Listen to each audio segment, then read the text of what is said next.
नमस्कार, हमारा उत्तराखंड देख रहे हैं आप। मैं हूं आपके साथ सपना दीपक मतेशिया। बुलेटिन का आगाज करेंगे। ऋषिकेश पर्यटन स्थल होने के साथ साथ तीर्थनगरी भी है और इसके स्वरूप को और अच्छा करने के लिए सरकार लगातार काम कर रही है। आपको बता दें कि भारत सरकार के वित्त मंत्रालय ने ऋषिकेश के टूरिज्म इंफ्रास्ट्रक्चर को डेवलप करने के लिए 100 करोड़ रुपए में से 66 करोड़ की पहली किस्त जारी कर दी है। इसमें राफ्टिंग, पर्यटन और तीर्थाटन इंफ्रास्ट्रक्चर विकसित होगा और आने वाले पर्यटकों की सुविधा के लिए योजनाएं बनाई जाएंगी और इससे ऋषिकेश में पर्यटन और तीर्थाटन सर्किट जो है विकसित होगा। इसको लेकर कैबिनेट मंत्री प्रेमचंद अग्रवाल ने केंद्र सरकार का आभार जताया।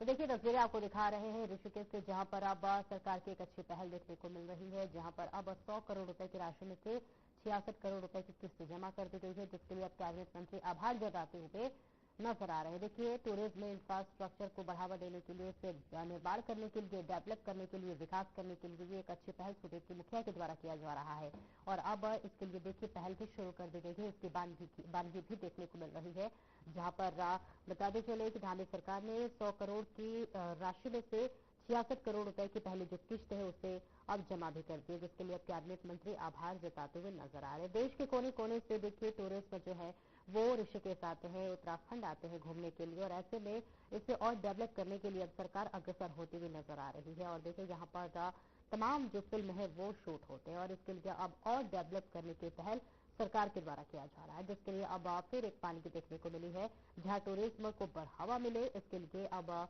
लगातार सरकार इस पर पहल करती हुई नजर आ रही है, जिसके लिए 100 करोड़ रुपए की राशि देने वाली थी सरकार, जिसमें से पहली किस्त अब सरकार ने दे दी है, जिसमें से 66 करोड़ रुपए की पहली किस्त जो है सरकार की तरफ से दे दिया जाएगा और इसी के साथ साथ जिसके लिए कैबिनेट मंत्री ने धन्यवाद ज्ञापित किया है। टूरिज्म इंफ्रास्ट्रक्चर डेवलप हो, इसके लिए अब लगातार सरकार आगे बढ़ती हुई नजर आ रही है और आगे आके देखिए अच्छी पहल करती हुई नजर आ रही है और जो भी टूरिज्म है वो बढ़ता हुआ जरूर नजर आएगा। तमाम लोग यहाँ पर मौजूद और न सिर्फ देश बल्कि विदेशों से भी लोग उत्तराखंड घूमने के लिए आते हैं और उत्तराखंड एक ठंडा जो है प्रदेश माना जाता है और इसके लिए लगातार अब इसको और आगे बढ़ाने के लिए सरकार अग्रसर होती हुई नजर आ रही है। हर तरह से प्रयास करती हुई नजर आती है और यहाँ पर देखिए भावी सरकार ने एक और अच्छी पहल की है, जहाँ पर अब टूरिज्म इंफ्रास्ट्रक्चर का डेवलपमेंट करने के लिए जो है 100 करोड़ रुपए की राशि निर्धारित किया गया है, जिसमें से 66 करोड़ रुपए की राशि जमा कर दी गई है। इसका हमारा चाहे वो ऋषिकेश हो, चाहे तपोवन हो या स्वर्ग आश्रम, उसके लिए बहुत बड़ा काम अब हो रहा है। ये है अब उसके बाद इस जिसे 100 करोड़ की आपने बात की है उसको भी केंद्र सरकार से हमें मिल रहा है और इसमें जो अवस्थापनाएं के काम होंगे, यानी कि काम की तो अब ऐसा लगेगा काम ढूंढना पड़ेगा कि हमें कौन सा काम करना है। तो 100 करोड़ रुपए उधर मिल रहा है, 1800 करोड़ और मिल रहा है और उसके साथ साथ यहाँ की सरकार, केंद्र की सरकार बहुत अपने इस क्षेत्र के विकास के लिए काम कर रही है, दे रही है। और खबर उत्तराखंड से है, जहां उत्तराखंड की धामी सरकार ने बेटियों को बड़ी राहत दी है। जी हां, महिला सशक्तिकरण एवं बाल विकास मंत्री रेखा आर्य के निर्देश पर नंदा गौरा योजना के तहत वित्तीय वर्ष 2024-25 के लिए आवेदन करने की तिथि को 30 नवंबर से बढ़ाकर 31 दिसंबर तक कर दिया गया है और इसका आदेश भी जारी कर दिया गया है। इस योजना के तहत इंटर उत्तीर्ण करने के बाद छात्राओं को 51,000 रुपए की धनराशि उच्च शिक्षा के लिए दी जाती है। वहीं मंत्री रेखा आर्या ने सभी पात्र बालिकाओं एवं उनके अभिभावकों से प्रमाण पत्रों को जल्द पूरा करने पर आवेदन करने की अपील की है।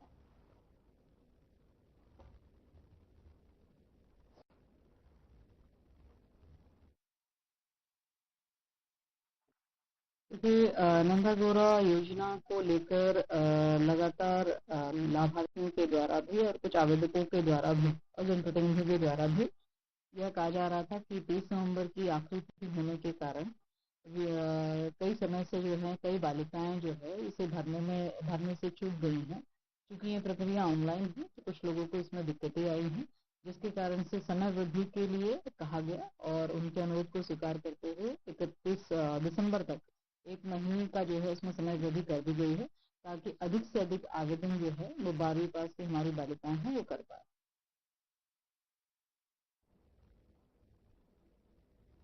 और रुड़की कोर विश्वविद्यालय में अपने 27वें स्थापना दिवस के मौके पर एक भव्य समारोह का आयोजन किया गया। इस समारोह में बतौर मुख्य अतिथि प्रवीण कुमार और अतिथि डॉक्टर एनपी पाढ़ी ने शिरकत की।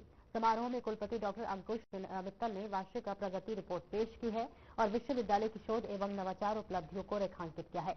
इस मौके पर स्टाफ, शोधार्थियों और पूर्व छात्रों को उनके उत्कृष्ट योगदान के लिए सम्मानित किया गया। जानकारी दे दें कि 1998 में स्थापित कोर विश्वविद्यालय ने इंजीनियरिंग, प्रौद्योगिकी और प्रबंधन के क्षेत्र में एक मजबूत पहचान बनाई है और समाज के विकास में अपना योगदान दे रहा है। इस कार्यक्रम का समापन उपाध्यक्ष श्री श्रेयांश जैन के धन्यवाद ज्ञापन के साथ हुआ।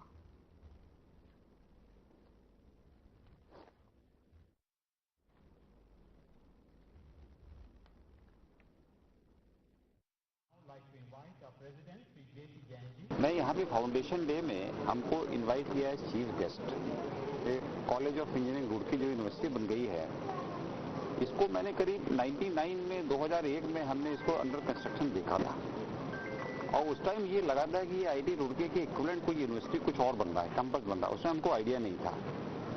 और जब over the period of time जब ये कमीशन हुई और आज 26 फाउंडेशन डे मना रहे हैं हम लोग, और जो इसका स्प्रॉलिंग कैंपस है, जो यहाँ के स्टूडेंट्स हैं, रिसर्च स्कॉलर्स हैं और यहाँ के जर्नल पब्लिकेशंस हैं, बुक्स इन्होंने जो पब्लिश किया, जो हमारे वाइस चांसलर साहब ने रिपोर्ट अपनी रिपोर्ट में बताया है, कम से कम 20-25 बुक्स का जो यहाँ पब्लिकेशन हुआ है और इंडस्ट्री के साथ में जुड़े हुए हैं और इन्होंने धीरे धीरे एक्सपेंड किया COER को आ रहे हैं। और उस दौरान एक्चुअली काफ़ी बच्चे जो एकेडमिकली अच्छे परफॉर्मेंस दिए हैं और जो फैकल्टी अच्छे रिसर्च किए हैं और जो नॉन टीचिंग स्टाफ अपना डेडिकेशन कंट्रीब्यूशन दिए हैं और साथ साथ उन आज की जो बच्चे एग्जीबिशन भी कर रहे हैं, उस दौरान हम उम्मीद करते हैं कि जो करेंट इंडिया और भारत की जो रिसर्च रिक्वायरमेंट है वो कॉयर यूनिवर्सिटी फुलफिल कर पाएगा।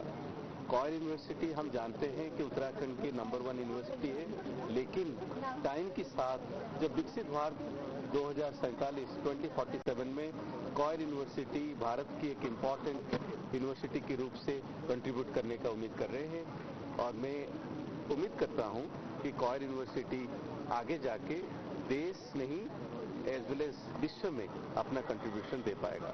26वां फाउंडेशन डे, थोड़ा 26वां फाउंडेशन डे मना रहे हैं। बड़ा उत्साह है मन में, एक बहुत लंबी जर्नी तय करके आए हैं और हमारा यही लक्ष्य है कि जो भी बच्चे यहाँ से पढ़ करके जाएं वो जीवन में अच्छा परफॉर्म कर सके, अच्छी अपना स्थान बना सके, परिवार की भी सेवा कर सके और देश का नाम पैदा करे। आपके फसल ने और आपने इतनी मेहनत की है कोर के लिए, उसको लेकर क्या कहेंगे? सभी लोग बोलते हैं मेहनत का नतीजा है कि कोर नंबर 1 है। हमारे पिताजी ने हमको बहुत ऐसा आशीर्वाद दिया, कुछ बहुत सुंदर मॉरल वैल्यूज का उन्होंने हमें हमेशा बताया कि उनको ख्याल रखें। उन्हीं वैल्यूज को आज साथ में लेकर के चल रहे हैं और हमें आशा है कि पब्लिक भी हमारे बारे में वही ओपिनियन है।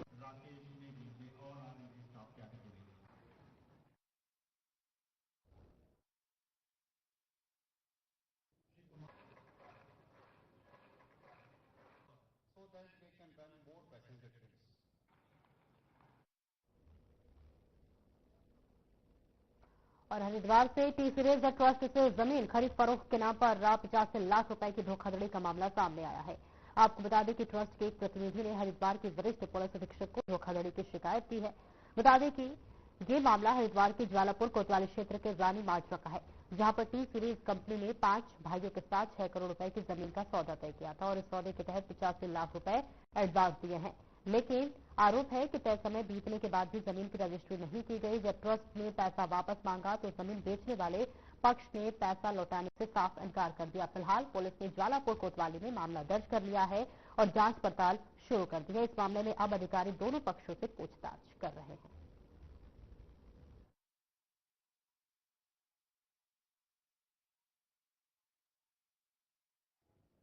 ये गुलशन कुमार जी का जो ट्रस्ट है टी सीरीज वालों के, उनके प्रतिनिधि की ओर से यहाँ शिकायत प्राप्त हुई थी कि उनके ट्रस्ट द्वारा यहाँ पे जमीन खरीदने के लिए पैसे दिए गए थे। उस पैसे के 2 साल होने के उपरांत भी न वो पैसा दिया गया बल्कि उस जमीन को आगे भी एग्रीमेंट कर दिया गया बेचने के लिए। इस संबंध में जांच कराएगी। जांच सही पाने पर उनके विरुद्ध जो है अभियोग पंजीकृत किया गया।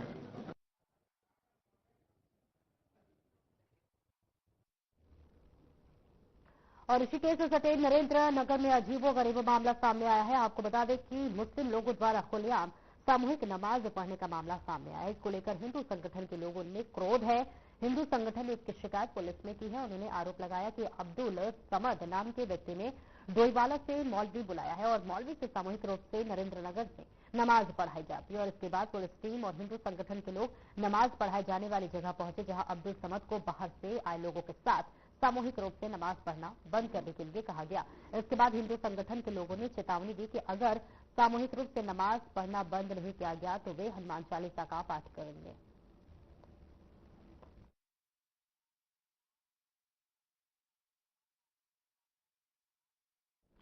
तो ये तस्वीरें आपको दिखा रहे हैं ऋषिकेश से, जहां पर सामूहिक नमाज पढ़ने का मामला सामने आया है, जहां पर अब्दुल समाद नाम का एक व्यक्ति जो है तो कई लोगों के साथ नमाज पढ़ रहा था। हालांकि पुलिस मौके पर पहुंची और कई जो हिंदू संगठन के लोग भी मौके पर पहुंचे और अब्दुल को नमाज पढ़ने से मना किया गया, जिसके बाद ये चेतावनी भी दी गई कि अगर आप जो है नमाज पढ़ना बंद नहीं करेंगे तो यहाँ पर हनुमान चालीसा पढ़ा जाएगा।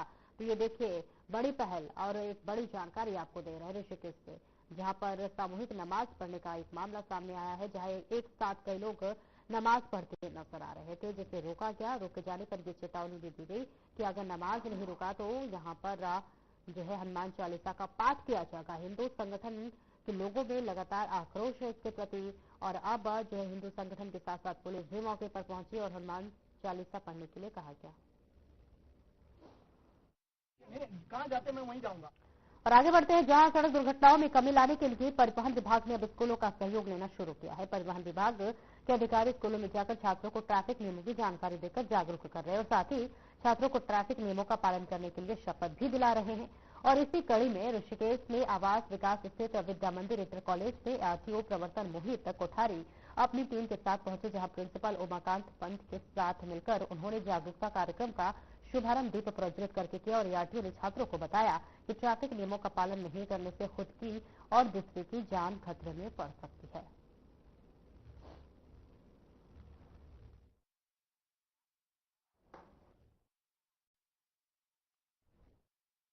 और अगली खबर हरिद्वार से है, जहां पर जूर्स कंट्री सोसाइटी में स्ट्रीट डॉग्स का आतंक बढ़ता जा रहा है, जिससे तंग आकर परेशान महिलाओं ने डीएम कविंद्र सिंह की जनता दरबार में पहुंचकर गुहार लगाई है। महिलाओं का कहना है कि आवारा कुत्तों की बढ़ती संख्या से उनके और उनके बच्चे की सुरक्षा जो है वो खतरे में है। और महिलाओं का कहना है कि इस समय जो है समस्या को लेकर पहले नगर निगम प्रशासन से शिकायत कर चुकी है, लेकिन कोई भी कार्रवाई नहीं हुई है और महिलाओं ने चेतावनी तक दे डाली है कि अगर अब समस्या का समाधान नहीं निकला तो नगर निगम प्रशासन के खिलाफ आंदोलन करने पर मजबूर हो जाएंगे। हालांकि इस मामले में डीएम कविंद्र सिंह ने महिलाओं की शिकायत को गंभीरता से लिया है और अधिकारियों को समस्या का समाधान निकालने का निर्देश दिया है।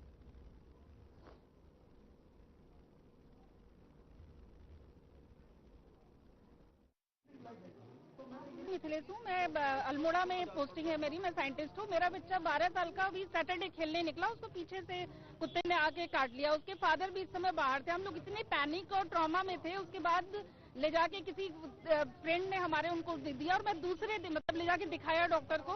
दूसरे दिन मुझे किसी तरह से ऑफिस से विदाउट छुट्टी और करके आना पड़ा। ये सब परेशानी हम क्यों सहें? इतना ट्रॉमा और सारी चीजें, इतनी बड़ी सोसाइटी में फ्लैट खरीदना इतना महंगा और उसके बाद हम लोग इस तरह से परेशान रहे। इसका कोई सोसाइटी के लेवल पर कोई व्यवस्था, सोसाइटी कुछ नहीं हो पा रहा है। हमने डीएम साहब से बात कर ली है, वो कह रहे हैं कि हमसे जो पॉसिबल हो पाएगा हम करेंगे। अगर नहीं हो रहा है तो फिर अब हम नगर निगम के पास जा रहे हैं। अगर वो भी कुछ नहीं कर सकता, हम वहीं धरना लेके बैठेंगे। हम कब तक इस तरह से अपने बच्चों को या बुजुर्गों को फैमिलीज को कटवाते रहेंगे? कोई तो सॉल्यूशन है। खाली उन्हें स्टरलाइज करना और उन्हें वैक्सीन करना सॉल्यूशन नहीं है। वो जो काट रहे हैं उसका क्या सॉल्यूशन है? कम से कम नाना कहते भी 30 से 50 स्ट्रीट डॉग्स हमारी सोसाइटी में है। तो हर बार कह देते हैं स्टरलाइज कर दिया है मैम, इनको है ना वैक्सीन दे दी है मैम, आते रहते हैं और हमें तो लगता नहीं, फिर भी कैसे बढ़ रहे हैं। और ये कह देते कि यहीं की पैदाइश है। अरे ऐसे कैसे पैदाइश है? हम भी तो यहीं रह रहे हैं, हमने तो नहीं देखे इतने सारे कुत्ते। पहले 2-4 दिखते थे, अब इतने सारे एकदम से हो गए।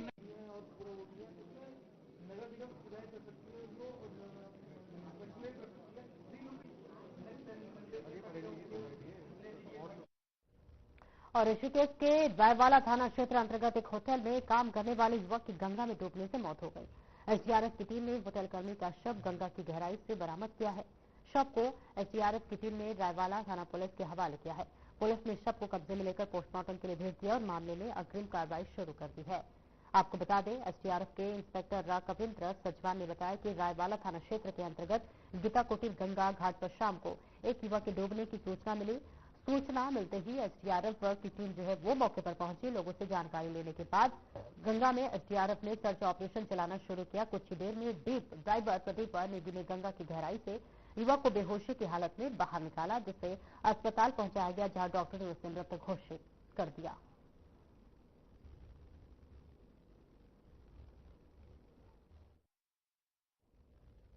और वही विश्व दिव्यांग दिवस के मौके पर देहरादून में एक भव्य कार्यक्रम का आयोजन किया गया, जिसमें मुख्यमंत्री पुष्कर सिंह धामी ने मुख्य अतिथि के रूप में शिरकत की। उन्होंने दिव्यांगजनों को शुभकामनाएं देते हुए उनकी सहूलियत के लिए कई अहम घोषणाएं की और इस कार्यक्रम में उन दिव्यांगजनों को भी सम्मानित किया गया।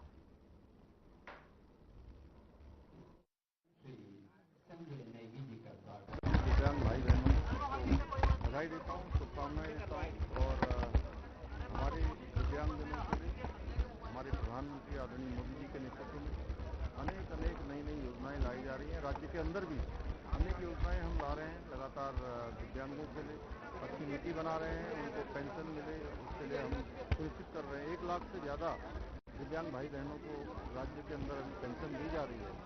निकट भविष्य में जितने भी हमारे दिव्यांग हैं उनको प्रत्येक जिले में कैंप लगाकर अगले दिव्यांग दिवस तक सारे उपकरण, चाहे कान के हों, चाहे उनके पैरों के हों या उनकी कोई अन्य डिमांड हो, जो भी उनके लिए जरूरी होगी वो सब हम उपलब्ध कराएंगे। इसके साथ ही हमने यह भी तय किया है कि आने वाले समय में हम दिव्यांग भाई बहनों के जो IAS की कोचिंग करना चाहते हैं उनको ऑनलाइन कोचिंग की सुविधा निःशुल्क उपलब्ध कराएंगे।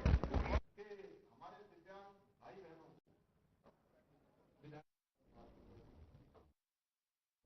और हाल ही में उत्तरकाशी में हुई हिंदू संगठन की महापंचायत ने राजनीति में हलचल पैदा कर दी है। पार्टियां एक दूसरे पर आरोप प्रत्यारोप लगा रही है। कांग्रेस ने बीजेपी पर आरोप लगाते हुए कहा कि माहौल खराब करने की कोशिश की जा रही है। चक्राता विधायक प्रीतम सिंह ने कहा कि बीजेपी नहीं चाहती है कि प्रदेश में शांति व्यवस्था रहे। उन्होंने बीजेपी पर जातिवाद की राजनीति करने का आरोप लगाया है। वहीं बीजेपी ने कांग्रेस के आरोपों को तुष्टीकरण की राजनीति बताया। बीजेपी के कैबिनेट मंत्री प्रेमचंद अग्रवाल ने कहा कि विशेष समुदाय के लोगों के द्वारा पहाड़ी क्षेत्रों में जो काम किए जा रहे हैं उसको लेकर महापंचायत हुई।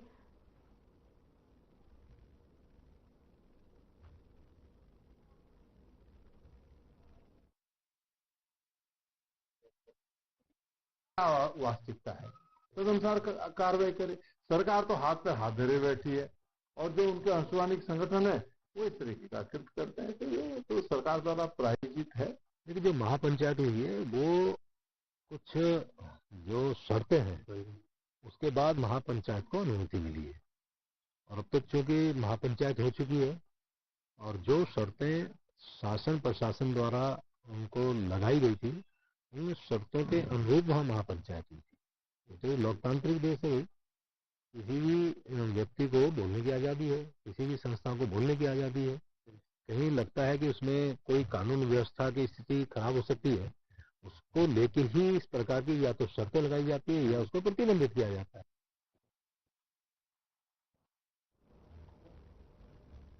और उत्तराखंड में 38वें राष्ट्रीय खेलों का आयोजन की तारीखों का ऐलान हो चुका है। ये आयोजन 28 जनवरी से 14 फरवरी के बीच होगा। खेल की तारीखों पर इंडियन ओलंपिक एसोसिएशन की मुहर लग चुकी है और इसकी जानकारी खेल मंत्री रेखा आर्या ने दी है।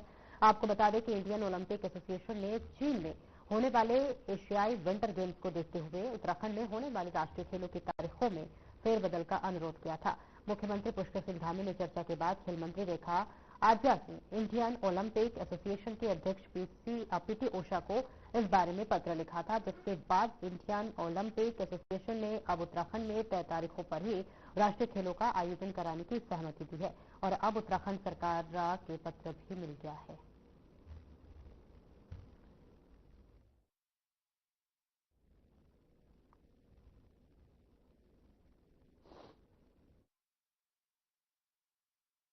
देखिए, आज प्रदेश के लिए बहुत खुशी की खबर है कि जो पूर्व में तय तिथि थी राष्ट्रीय खेल के आयोजनों की, यानी कि 28 जनवरी, वह आज निर्धारित हो गई है, जिसके लिए भारतीय ओलंपिक संघ को विभाग के द्वारा भी पत्राचार किया गया और माननीय मुख्यमंत्री जी से भी इस परिप्रेक्ष्य में चर्चा हुई। उनकी ओर से भी 28 तारीख को ही किए जाने की संस्तुति मिली थी और मैं इसके लिए भारतीय ओलंपिक संघ का बहुत धन्यवाद करती हूँ, जिन्होंने प्रदेश की मनसा को समझा और प्रदेश की तैयारियों को भी देखा और उस विश्वास के लिए उनका बहुत आभार व्यक्त करती हूँ। निश्चित रूप से इस राष्ट्रीय खेल पर हम सब लोग बेहतरीन प्रदर्शन भी करेंगे, बेहतरीन आयोजन भी करेंगे।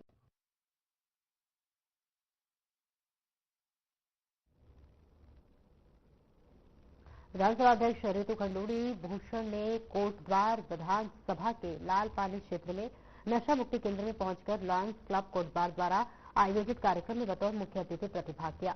रितु खंडूड़ी भूषण ने निजी परिवार द्वारा संचालित नशा मुक्ति केंद्र की प्रशंसा करते हुए कहा कि छोटी सी उम्र में ही संचालक रजत नेगी बहुत सुंदर कार्य कर रहे नशा मुक्ति केंद्र के वातावरण और सुविधाओं को देखकर रितु खंडूड़ी ने प्रसन्नता व्यक्त की है।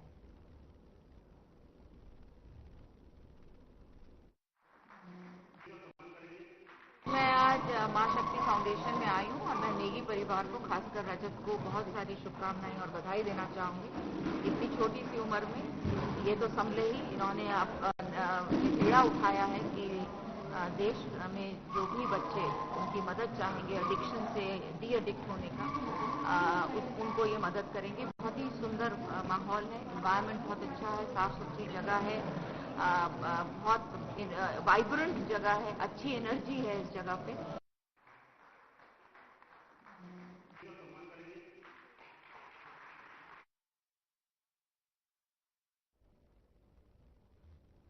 और पंचायतों में चुनाव न कराने और प्रशासकों की नियुक्ति किए जाने से कांग्रेस प्रदेश सरकार पर लगातार आक्रोश प्रकट कर रही है। वही सरकार ने प्रशासकों की नियुक्ति को संविधान सम्मत करा कर दिया है।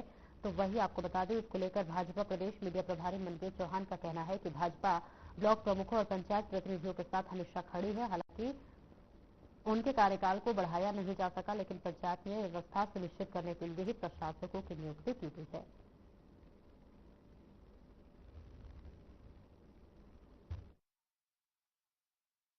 जो जिला प्रशासक की नियुक्ति की गई है वो संविधान के तहत और उत्तरांचल पंचायत राज एक्ट के तहत की गई है और साथ ही ये नियुक्तियां कोई पहली बार नहीं हुई हैं। कांग्रेस के शासनकाल में और अन्य राज्यों में भी इस तरह की प्रशासकों की नियुक्तियां होती रही है, लेकिन कांग्रेस की मांगें बड़ी अनोखी होती हैं। वो कभी ग्राम प्रधानों की, कभी ब्लॉक प्रमुखों की के कार्यकाल को बढ़ाने की भी बात कर रहे थे, लेकिन सरकार उनके हमेशा प्रधानों की और ब्लॉक प्रमुखों के साथ खड़ी रही है। लेकिन संविधान के तहत और न्याय विभाग की राय के बाद कार्यकाल बढ़ाना संभव नहीं हो सका।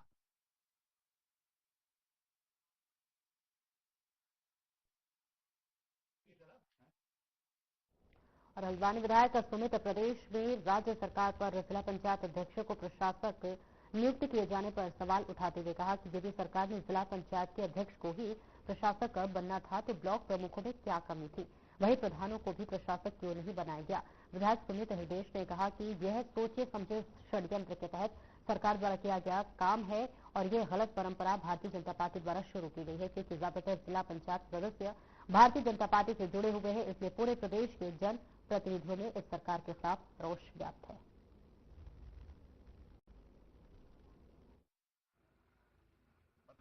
बिल्कुल, मेरा तो ये कहना है कि चलो आपने जिला पंचायत अध्यक्षों को प्रशासक बना दिया, अरे तो ब्लॉक प्रमुखों में क्या कमी थी, ग्राम प्रधानों में क्या कमी थी, क्षेत्र पंचायत सदस्यों के अधिकारों का हनन क्यों हो रहा है। ये तो सोची समझी एक राजनीतिक षड्यंत्र के तहत इन सबको बैठाया गया है, क्योंकि ज्यादातर जो जिला पंचायत अध्यक्ष भारतीय जनता पार्टी के लोग हैं। तो ये बिल्कुल ही गलत एक इन्होंने चीज चलाई है और इसका सख्त विरोध कांग्रेस पार्टी सड़क से सदन तक हम लोग करेंगे। और मेरी जो भावनाएं हैं, संवेदनाएं हैं, वो आज सारे प्रधान संगठन जो हमारे हैं, जिला पंचायतों के संगठन जो हैं, जो हमारे क्षेत्र पंचायतों के संगठन है और जितने निर्वाचित और जीत के आए हुए लोग हैं उनके साथ एक छोटी सी बात मैं कहना चाहता हूँ। मुख्यमंत्री जी ने कहा हर विधायक को 10 करोड़ रुपए की सड़कें देंगे। अधिकार तो उनके भी सब जीत के आए, पत्रकारों के। फिलहाल इस बुलेटिन में इतना है। लीजिए इजाजत, नमस्कार।